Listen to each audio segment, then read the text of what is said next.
Well, hey, this is Bobby, the Director of Connections and Communications here at Ringgold United Methodist Church, joined by our Senior Pastor, Chris Bryant. And we are going to continue the sermon from this past Sunday where we talked about giving up expectations. You may notice tonight that we are a little bit more separated than normal. We're trying to maintain our 6 feet. Social distancing, and so we're trying to maintain that and show that in person as well. At least from this level, our faces are 6 feet, so we're further back than what we were. That's right. So we stayed away from each other since we got in the building. We have. We've waved and kept our distance for sure. Yeah. So, Pastor Chris, each night for the last couple nights, you've been doing a 6 p.m. Hello. Would you tell us just a little bit about that and Sure. kind of how that's going? Sure. So the idea, again, just in case you missed the sermon, I heard about a week ago that in Milan, Italy, it started at 6 o'clock. There's other places in Italy that are doing this at 8 o'clock, where essentially people are going outside their homes on their porches and are applauding and clapping, and then ultimately maybe singing as a sense of community. And so I thought, why don't we try to do that here? Why don't we try to do a positive viral infection of community awareness or community togetherness without physical togetherness? So the idea is at 6 o'clock, go out on your porch, back porch, front porch. I know a lot of you that are seeing this, you might live somewhere where you don't have neighbors that are within seeing distance. Nonetheless, I think if you go out on your porch, it's still a sense of community because you know other people are doing it. Maybe you go out there and you take a picture of yourself with a cell phone, or go ahead and jump on Facebook Live yourself. Or if I'll be on Facebook Live, you can send me, comment to me like a picture and just join in. So, but ultimately it'd be great for those of us that do have some neighbors to begin saying hi to one another on our porches. We had several members told me that they are doing this. They're actually taking a walk around their neighborhood and waving at people that they see. Another of our members actually shared that in greeting from a distance, she's a nurse, and she met somebody that had actually sewn her masks for her to wear, and that was a moving kind of God moment for her in the midst of doing that, and her family continued to do that every night at 6 o'clock, going out and greeting from a distance. So something we can do together without being together. Yeah, absolutely. I know for the last couple of nights, my kids and I have gone out right about that time, or we kind of go out in the afternoon when it's been nice and just say hello to our next door neighbor. We're in an area where we don't have a whole lot of neighbors, but at least we're able to say hello to this one, and it's brought a smile to her face. That's great. As we do that. So kind of a cool thing. Take the challenge and kind of see how it goes in the midst of that. I know this past week you preached on expectations, and the idea of giving up expectations and those sort of things. As I was thinking about the sermon, I was thinking about as a dad, I didn't teach my kids how to have expectations. But boy, are their expectations kind of messed up right now because they were used to school in a particular kind of way and knew what their schedule was going to look like. And we're trying to create a new expectation right now. But I'm just wondering, would you share a little bit of insight of where do you think, or where do you believe those expectations come from as humans? Why do we even do that? So it's a normal function. It's a normal function of making sense of things, psychologically, emotionally. You cannot go through life without expectations. I know we talked about giving them up, but again, realistically, there's an expectation that if you flip the switch, the lights are going to come on. Right. That you turn the faucet, the water's going to come. I mean, if you don't have those, you can't function. So on a very basic kind of primal level, expectations are just the ways of making sense of the world around us, the way meaning making and how to process tremendous amounts of information very, very quickly and easily. But if you extend that a bit, those expectations are extended at times into other things with regard to relationships and expectations around how a meal is cooked, how we pay bills, how we handle a crisis, how you talk to one another, how a mom should be, how a dad should be. I mean, you see how the way of making sense of the world around us and taking in all that information and, quickly, how that's a helpful thing, but then ultimately can create a lot of conflict as those expectations are expanded into areas of life that are expectations that we shouldn't set or shouldn't just assume. And that's a very difficult thing, and that's why it is the number one source of conflict is unspoken, unagreed to expectations. Right. And I know you mentioned on Sunday, and then kind of alluded to right there too, that in relationships, Right. in conversations, interactions with other people, that we sometimes have this friction and struggle between what I hope and expect for someone and the way that they're actually acting or actually delivering and those sort of things. And you mentioned one of the best ways for us to reset our expectations or kind of help with expectations is to have a conversation Yes. about expectations. So could you give us some tips or ideas about how to do that, how to Right. have that conversation? So really, here's the thing that unspoken, unagreed to expectations can be and often are the greatest source of conflict, and at the same time can be a great catalyst for a bonding moment. And the good news with this is you don't have to be a counselor to make this happen. You don't have to have a background in psychology to make this happen. But what you do have to do is recognize in the moment what it is. That this conflict, that anger, that frustration is because there's an expectation on one or both parties that is either not being communicated and not agreed to, or at the very least not agreed to. Right. And oftentimes, not always, but oftentimes just realizing that, just coming to an awareness of that's what's going on here. This person expects something of me, the one I may have not realized, and I might not agree to. But just admitting that, confessing it, bringing that up somehow, oftentimes can change the emotions, because all of a sudden then they feel heard.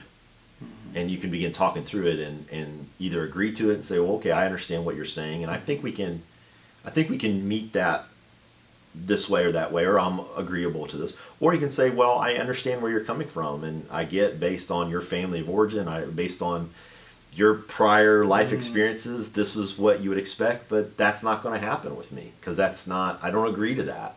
And there still can be a difficult moment, but at least the relationship goes on. Right. There's not a broken point in that relationship where there was this need. I mean, because what we're talking about is intimacy. Meeting needs, and when those needs are shattered through unspoken, unagreed to expectations, intimacy is lost. And so, even if that expectation is nevertheless still unmet, to talk about it is still meeting another kind of need, an emotional need of I still heard you. I've listened to you. I may even understand where you're coming from, even if I don't agree or am willing to meet this expectation because it's not mine. Right. Yeah, you spoke about too that sometimes these expectations come from these comparisons that we play, or our own personal history of where we grew up, or what we saw from our parents, or maybe in our own community compared to someone else. How do we process where those expectations come from, or maybe even these comparisons that we do? What are some practical ways that we can do that? So, and I think this is really getting into the meat of the message, because we have a lot of expectations right now that are going unmet, and that's not just those relationship ones, but normal, everyday, kind of understandable expectations of just normal life. And last week it was I can't even remember now. It was Thursday, and it felt so much like a Saturday to me. I almost put on Facebook, what day is it? And does anybody know what day it is? Because not everything is changing, and we're still trying to get our feet on the ground, and we're wondering how to do this, and we're like we often do, compare ourselves with others. How are they doing? What are they doing? And it's a temptation for us to just put all our faith and hope into when this is over with. And really the message is, well, wait a minute, that's not I don't know that that's really healthy right now. We don't know how this is going to end or when. I mean, it will come to an end at some point. But, God's here now in this moment. Amen. And he can deal with our disappointment. God can deal with our frustration. And so God can deal with these expectations that are not being met now. And we need to be looking for these God moments that are happening in our lives anyway. And one of the suggestions I said at the very beginning of this message that, I have a couple journals. I've journaled for years and years and years now, which is not to say that I journal every day. And I don't want to give that impression, because a lot of times people don't journal because they feel like they have to do it every day, and they know they never will, or they try and, they'll go several days without, or even several weeks, and like, wow, I don't, can't do that. Mine is very sporadic and not nearly as committed as I want it to be. But nonetheless, I do it, and it's helpful. And it's a spiritual discipline that we need right now. It's an introspective spiritual discipline that we often don't talk about. Right. We talk about a lot of those spiritual disciplines, especially during Lent, when during normal life, when, before this has happened, are very understandable. But right now, we are very isolated. We're in the wilderness. We have to turn to other forms of spiritual disciplines that we may not be as familiar with. Journaling is one of those. And if people would consider just, whether it's regular paper or you have a book somewhere, you're going to find that if you jot down feelings, thoughts, especially if you're, you combine that with your scripture reading or your prayer time, Right. If you kind of put all that together, it's amazing how God will use those moments that to help you process what you're going through, to speak to you. And you're going to find, especially in these difficult times, this in-between time, this before things get better time, before our expectations get met time, you're going to find that God speaks to you in powerful ways, and you're going to want to keep track of that. You're going to feel that a lot more if you journal, write that stuff down. And you know what, 6 months from now, 9 months from now, when you're like, I haven't journaled in forever, and you go and you pick it up, and you're going to look back, and it's going to jump out to you that much more. That's so good. It's a different time in our lives, but this will help. Yeah, I know for me, journaling, as I've done it, and I tend to be kind of flow of consciousness in a lot of ways, and whatever's in my mind, whatever's in my heart, and oftentimes it'll get combined with sort of goal setting or ideas or thoughts that I have for the day. Yeah, and that's interesting you say it, because that's why I have two. Yes. Because I have one that's personal and it's free flowing, and then the other one is more of the professional goals. Exactly. And I often will find that one leads to the other, and I just have to go back and forth, because the creative God that we serve, I mean, when God speaks and moves, that energy that comes, I mean, that you just so good. Yeah, right. It is, and it's the Holy Spirit shows up in those moments, and I've done it especially when I've been on retreats or special moments where I feel like God is really doing things in my life, and I'll go to that, like more of a kind of a traditional journal. Right. Something I've done recently, maybe over the last year and a half or so, is I'm much more of a digital person, which in this moment may feel a little bit too much, right? Yeah, right. We're doing so Overload. much digital. Right.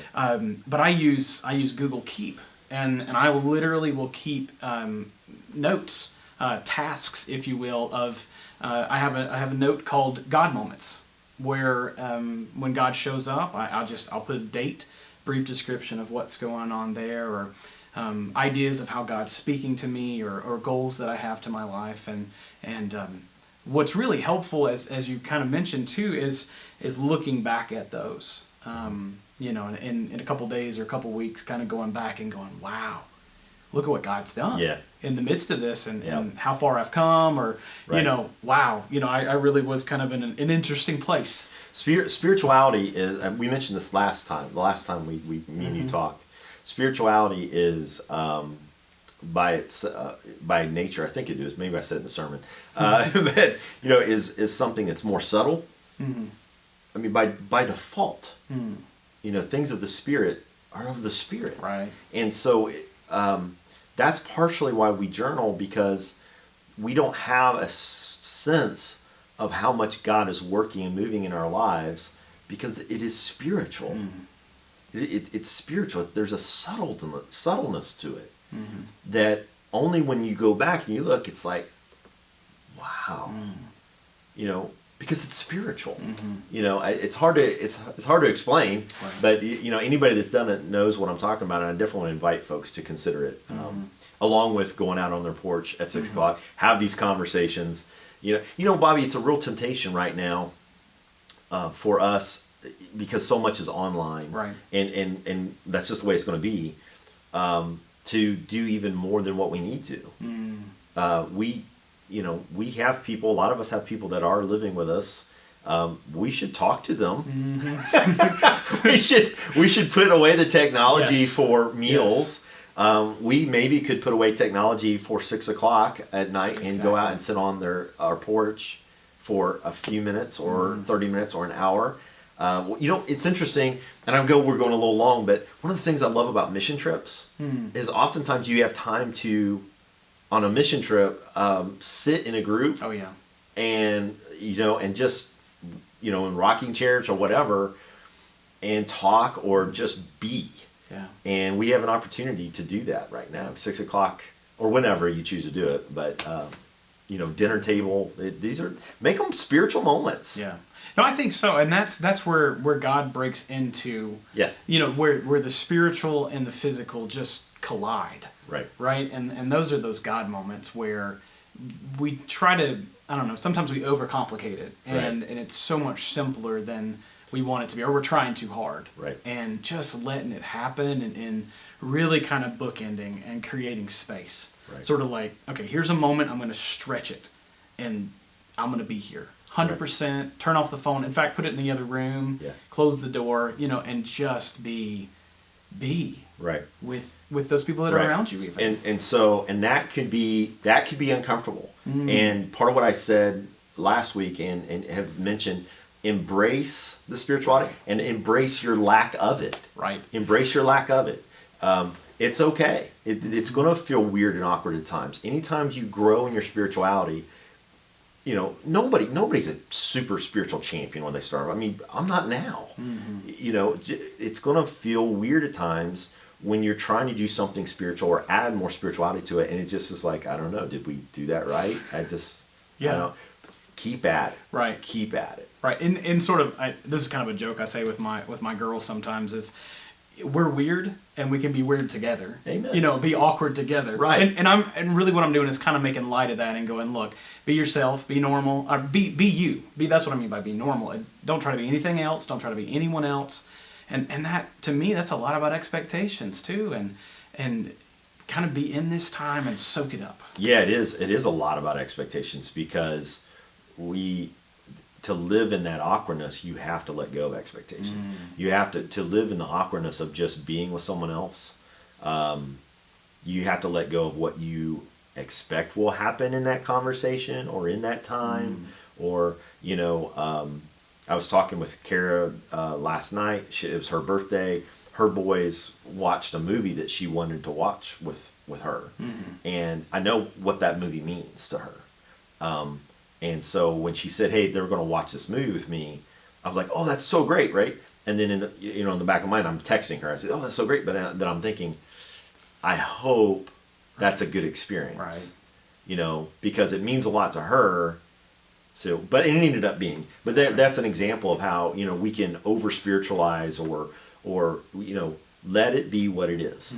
Let it be, you know, even if, you know, just trust God in the moment, in the awkwardness, and you know, something good's going to come. Absolutely. And again, like in this interim that we kind of find ourselves in, this wilderness, this sort of moment in time that we're in, where things are so different than normal, and church looks so much different than anything any of us that have really experienced before. I know we've thought and dreamed and prayed a lot as a staff as far as what church looks like. Right. If you've seen our billboard out by Wendy's, we say church online. Right. Right.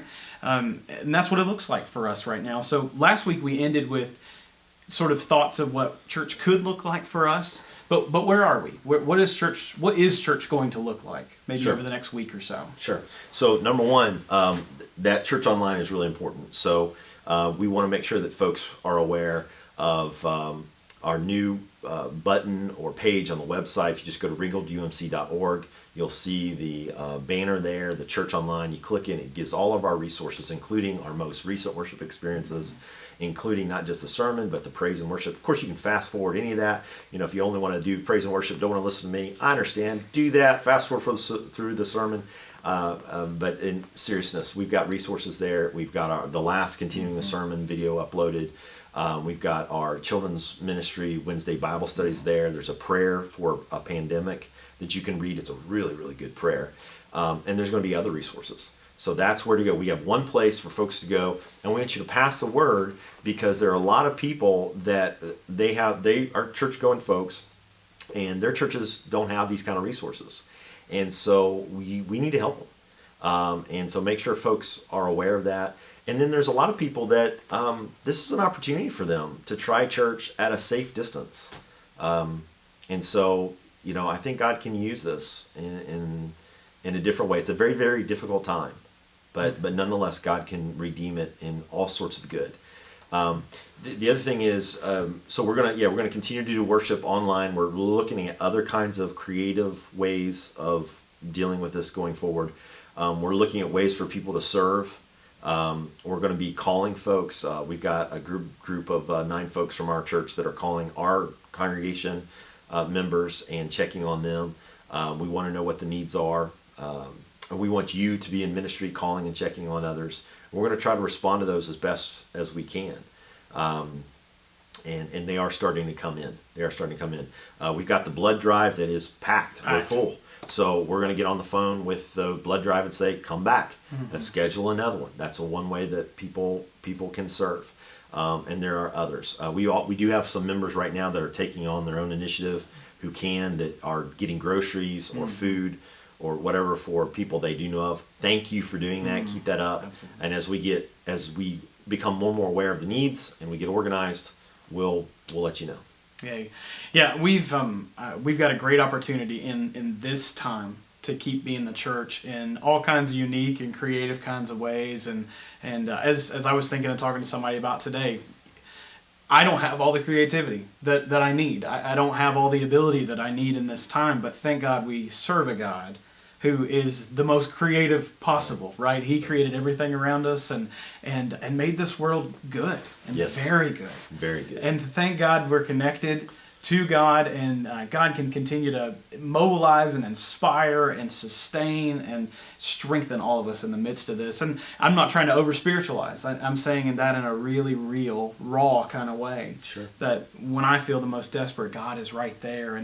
And we want to encourage you to continue to check in with us on our online church. Stay connected on Facebook and Instagram and our website. Call the church office if you need help or if you need any kind of information. We'll be glad to help you and work and continue to connect and be the church in this time. And until next time, we want to say God bless you and thanks for being with us. Bye-bye. Bye.